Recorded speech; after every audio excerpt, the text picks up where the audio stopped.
Bon, en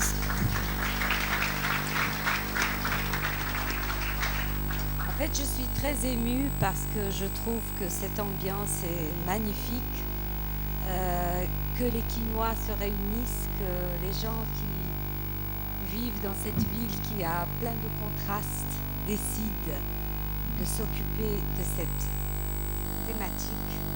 C'est en soi un message d'espoir.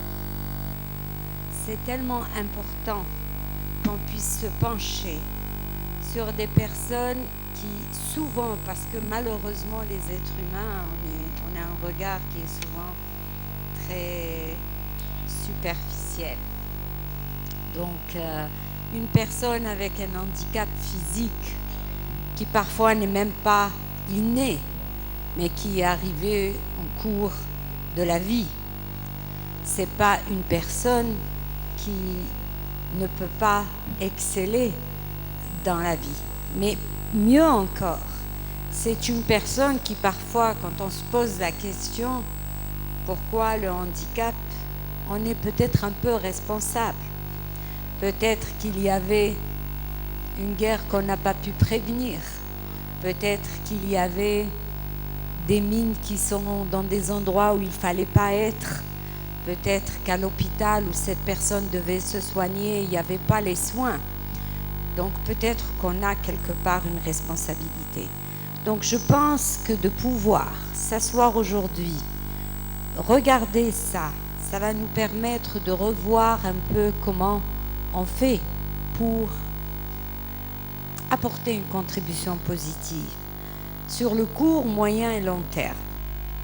Mais aussi de voir les côtés positifs, ce que ces gens peuvent faire dans la vie, leur contribution pour leur pays.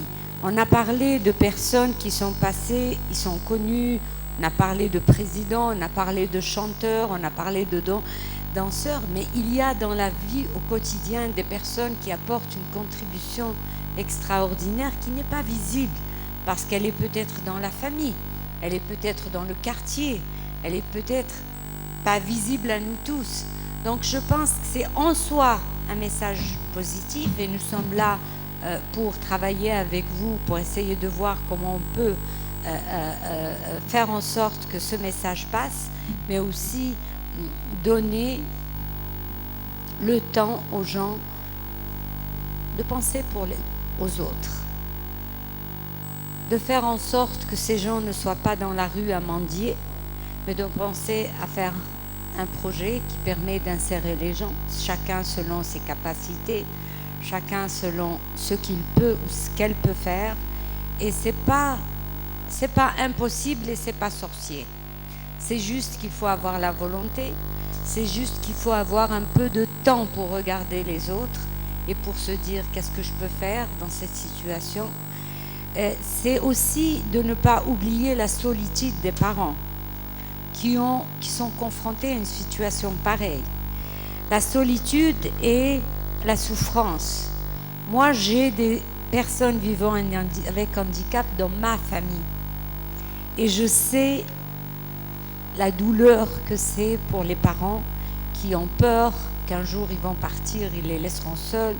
Comment s'assurer qu'il y a un suivi.